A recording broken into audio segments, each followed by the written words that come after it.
नमस्कार दोस्तों, हम लोग 2D पढ़ रहे थे और 2D में हम लोग वृत्त, त्रिभुज, वर्ग, आयत, इनसे जो बातें बन सकती थी हमने आपको बताया। और हम लोग अभी 2D में पढ़ेंगे चतुर्भुज। चतुर्भुज जब समाप्त हो जाएगा तो नेक्स्ट पार्ट में हम लोग इनसे जितने भी संभावित प्रश्न बन सकते हैं उन सभी प्रश्नों को हम लोग करेंगे।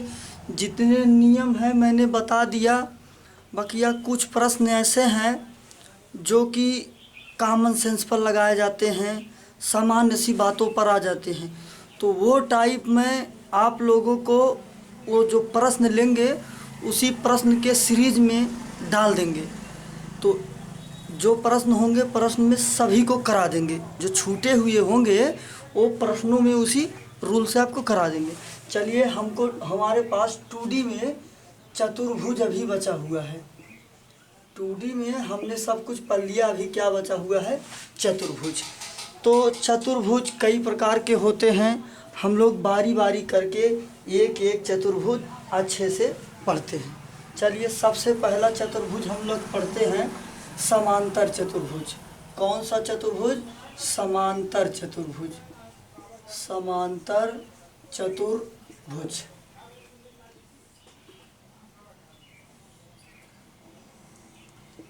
ये है अपना समांतर चतुर्भुज ए, बी, सी और डी।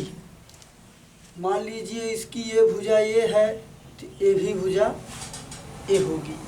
अगर इसकी ये भुजा बी है तो ये भुजा बी होगी।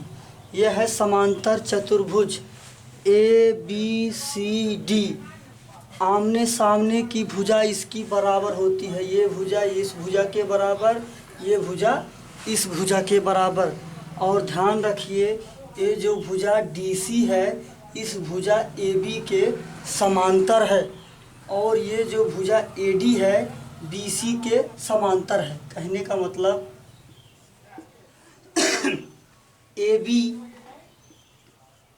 पैरेलल DC, ये और ये भुजा आपस में समांतर है। AD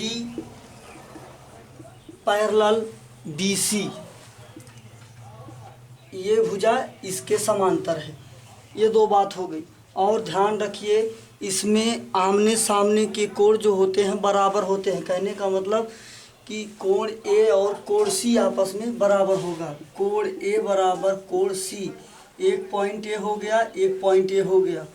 कोण ए बराबर अगर कोण सी है तो कोण डी बराबर कोण बी होगा। कोण डी बराबर कोण बी होगा। इसके आमने सामने के कोण आपस में बराबर होते हैं। और ये इसका विकर्ण है AC और एक विकर्ण ये है DB। ये दोनों विकर्ण मान लीजिए O पर काट रहे हैं। और ध्यान रखना, समांतर चतुर्भुज के विकर्ण समांतर चतुर्भुज को बराबर अनुपात में बांटते हैं। कहने का मतलब ये कि त्रिभुज ACB बराबर त्रिभुज ACB, ये ऊपर वाला बराबर इसके वाले के होगा। मतलब ACD ये वाला त्रिभुज ACB ये वाला त्रिभुज आपस में बराबर होंगे। हम कह देंगे ACD ये त्रिभुज दोनों आपस में बराबर होंगे। चलिए, अगली बात हम लोग ये देखते हैं इसके संबंध में, इसका क्षेत्रफल। सबसे इम्पॉर्टेंट बात क्या है? इसका क्षेत्रफल। तो इसका क्षेत्रफल होता है आधार गुणे ऊंचाई। आधार गुणे ऊंचाई। ये देखिए, आपको आधार तो दिख रहा है, ये आधार हो गया।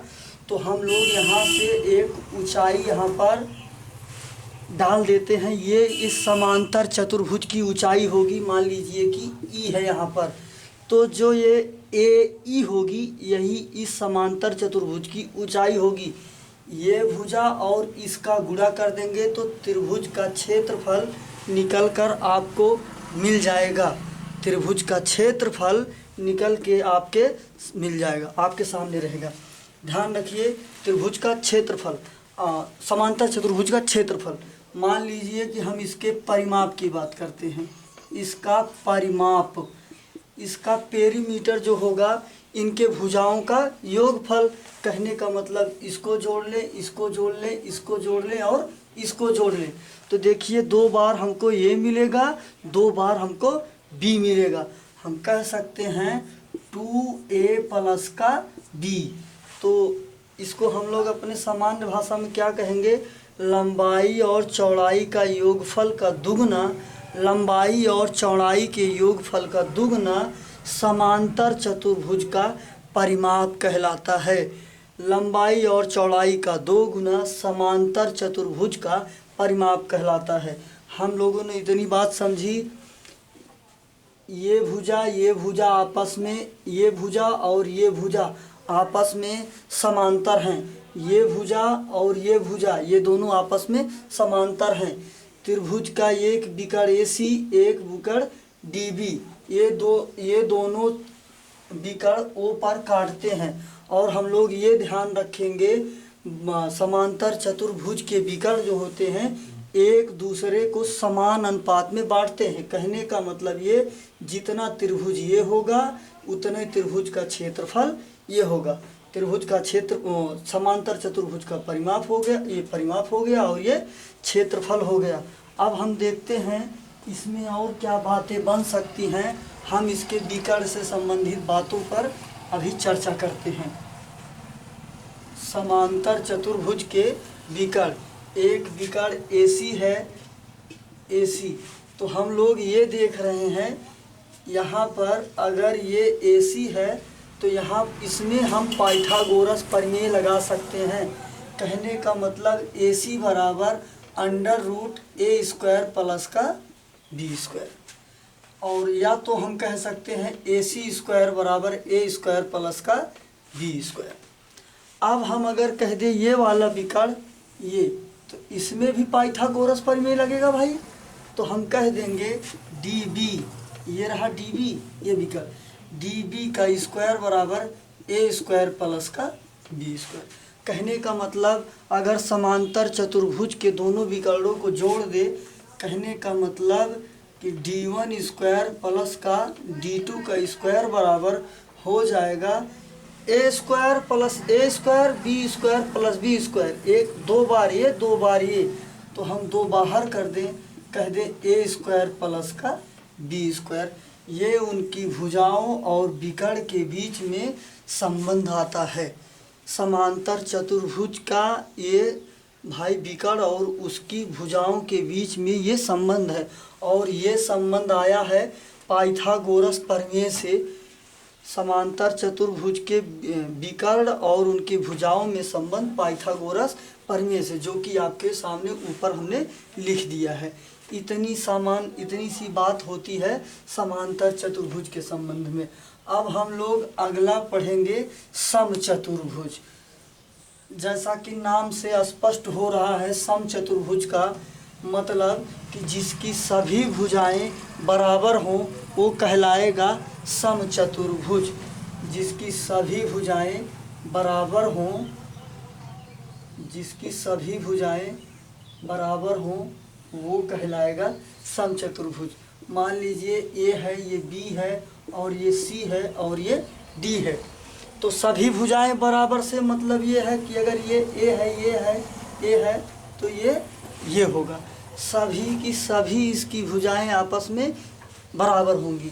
अगर हम पढ़ रहे हैं समचतुर्भुज, तो समचतुर्भुज में हम लोग जानते हैं कि इसकी जितनी भुजाएं होंगी सभी भुजाएं आपस में क्या होंगी, बराबर में होंगी। इसकी प्रत्येक भुजा बराबर, कहने का मतलब AB बराबर BC बराबर CD बराबर AD। ये देखिए, इसका एक विकर्ण AC है और इसका एक विकर्ण DB है। एक विकर्ण AC है, एक विकर्ण DB है। चलिए ये देख लेते हैं हम लोग सबसे पहले कि इसका क्षेत्रफल क्या होगा। ए फॉर एरिया, तो इसका क्षेत्रफल होता है 1/2 d1 d2। कहने का मतलब 1/2 विकर्णों का गुणनफल d1 d2 कहलाता है। मान लीजिए ये O पर काटता है, ये d1 हो गया और ये d2 हो गया। D फॉर डायगोनल, तो इसका क्षेत्रफल 1/2 विकर्णों का गुणनफल। अगर मान लीजिए कि सवाल आता है आपके सामने और उसमें उन दोनों समांतर समचतुर्भुज के विकर्ण न देकर भुजाएं दे दे, तब हम कैसे इस त्रिभुज के क्षेत्रफल को निकालेंगे। मान लीजिए कोई सा कोण दे देगा, यहाँ पर इतने अंश का कोण बना है, तो एक फार्मूला और होता है जो कि बहुत हटकर बहुत ही ज़्यादा इम्पोर्टेंट है। अगर आप ये नहीं जानते रहिएगा ये फार्मूला, तो अगर संबंध सिर्फ और सिर्फ मान लीजिए कि दे दिया, यहाँ पर एक समचतुर्भुज है जिसकी भुजा प्रत्येक भुजा 5 सेंटीमीटर है और वहाँ पर कोण बना हुआ है 45 का, कोण बना हुआ 45 का। तब इस समचतुर्भुज का क्षेत्रफल निकालिए। तो हम लोग इससे तो नहीं निकाल पाएंगे ना, क्योंकि विकर्ण के गुणनफल से क्षेत्रफल निकल रहा है और हमारे पास विकर्ण नहीं दिया। तब इस कंडीशन में हम इसको अप्लाई करेंगे। और देखिए ये कैसे अप्लाई होगा। यहाँ पर ए का मान दिया हुआ है 5। हम कहेंगे 5 का स्क्वायर। अगर हम 5 का स्क्वायर कह देंगे साइन थीटा, साइन 45, साइन का 45 अंश। ये देखिए 5 बचे 25 और साइन का 45, साइन 45 अंश का मान होता है 1/√2, 1/√2।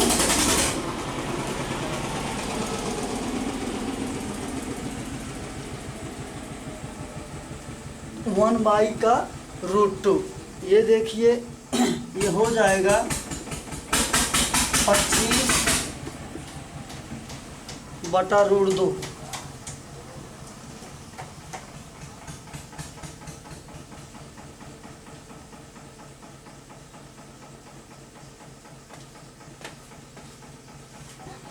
सॉरी गाइज, थोड़ा हम लोग वीडियो बनाते हैं, रोड है, यहाँ पर गाड़ियाँ आती रहती हैं, जल्द ही सेटअप चेंज करेंगे तो इसके लिए क्षमा चाहते हैं।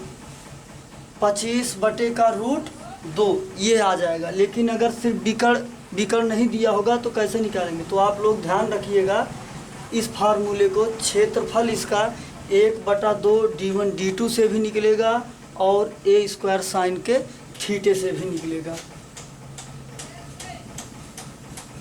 हम लोगों ने इसका 2 क्षेत्रफल समझ लिया, 1/2 विकर्णों का गुणनफल या तो फिर a स्क्वायर साइन का थीटा।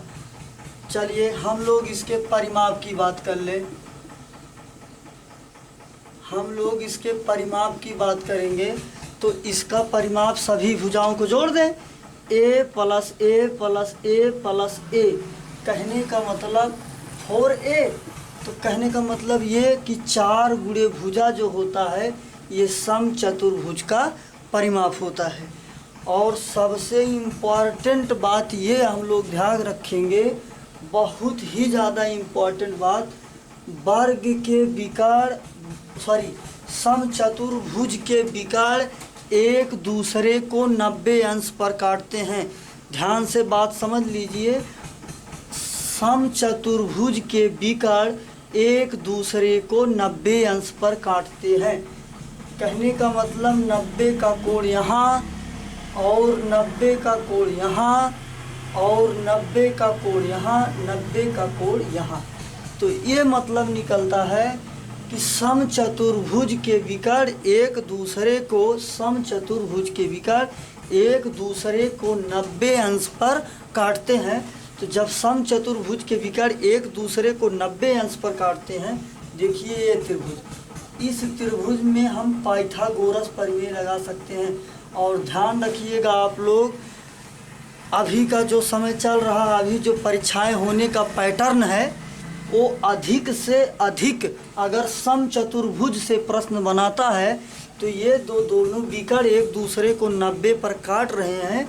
इन्हीं से प्रश्न, यहाँ से इस रूल से प्रश्न ज़्यादा बनाता है। तो आप लोग अच्छे से समझ जाइए, वर्ग के समचतुर्भुज के विकर्ण एक दूसरे को 90 पर काटते हैं।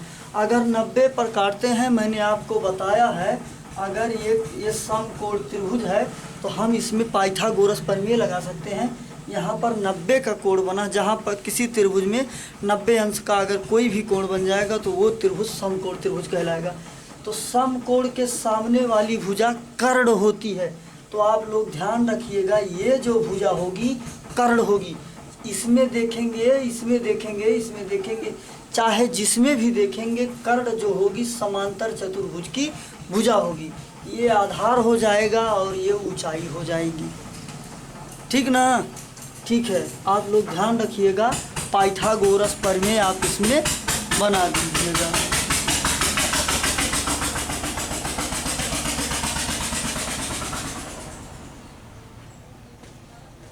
आज तो बहुत ज़्यादा डिस्टर्बिंग हो जा रही है।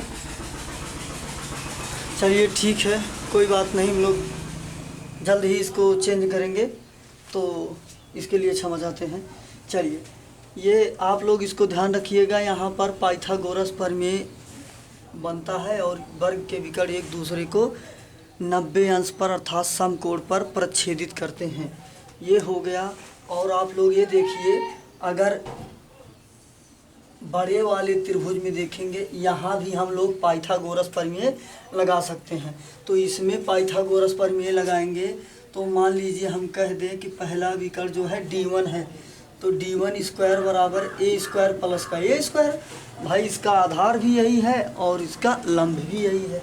तो मान लीजिए D2 स्क्वायर बराबर क्या हो जाएगा, अगर इसमें हम देखेंगे तो ये भी तो पाइथागोरस प्रमेय बनेगा, तो ये भी होगा A square plus A square. मान लीजिए इन दोनों विकर्णों को जोड़ते हैं, D1 का स्क्वायर प्लस D2 का स्क्वायर बराबर 4A square. A square A square 2A square, A square square 2A square 2 4A square. ये है भाई समचतुर्भुज के विकर्ण और उनके भुजाओं के बीच में, समचतुर्भुज और उसके भुजाओं के बीच में संबंध है। यहाँ से भी एक प्रश्न बनने की संभावना रहती है। ठीक। और एक चीज़ हम लोग ये देखते हैं, समचतुर्भुज के विकर्ण अगर एक दूसरे को समान अनुपात में काट रहे, मतलब 90 अंश पर प्रच्छेदित कर रहे हैं, तो आप लोग ध्यान रखिएगा, AO बराबर इस विकर्ण का आधा भाग इस विकर्ण के बराबर होगा, OC के बराबर होगा। अगर OC के बराबर होगा तो ये जो होगा ये D है, DO जो होगा इस OB के बराबर होगा। समचतुर्भुज से इतनी सी बात बन सकती थी जो मैंने आपको बता दिया। अब हम लोग पढ़ेंगे समलंब चतुर्भुज। समलंब चतुर्भुज, ये चतुर्भुज लास्ट चतुर्भुज है, आप लोग अच्छे से समझ लीजिए। समलंब चतुर्भुज,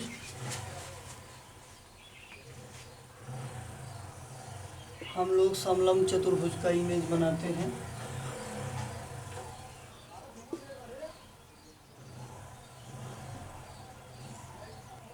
ये है समलंब चतुर्भुज। ये क्या है भाई? समलंब चतुर्भुज। मान लीजिए ए है और ये बी है और ये सी है और ये डी है।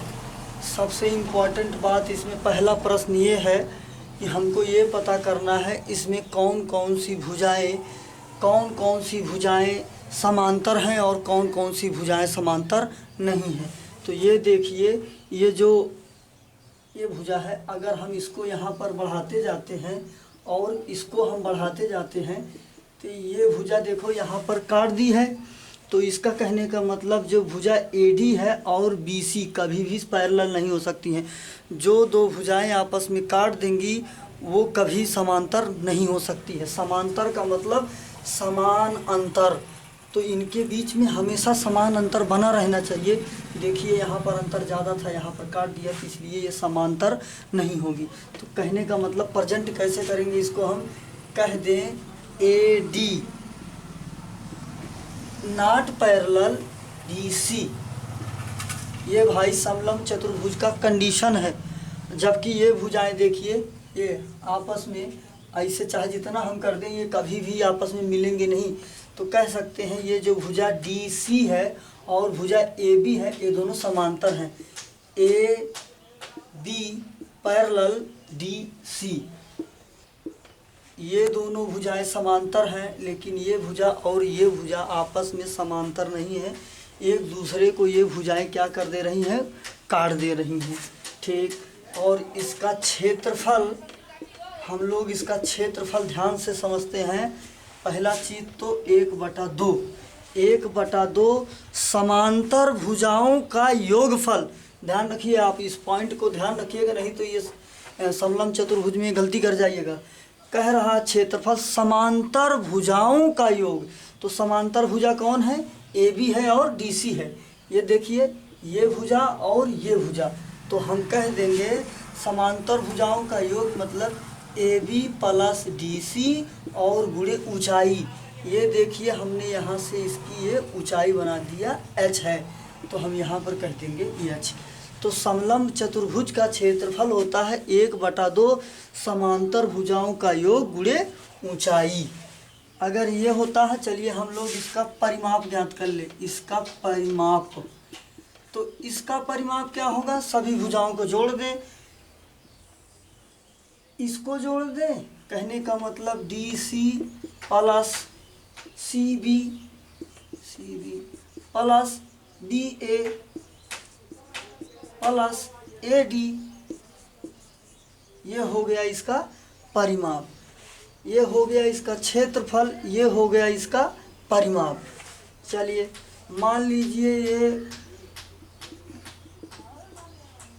PQ जो है इसका मध्य बिंदु है, P और Q जो है इसका मध्य बिंदु है। तो PQ बराबर ये जो पैरेलल रेखाएं हैं AB और प्लस DC, इनको जोड़कर आधा कर देंगे। तो ये जो इसका बीच के ये PQ रेखा है, इसकी लंबाई हमको मिल जाएगी।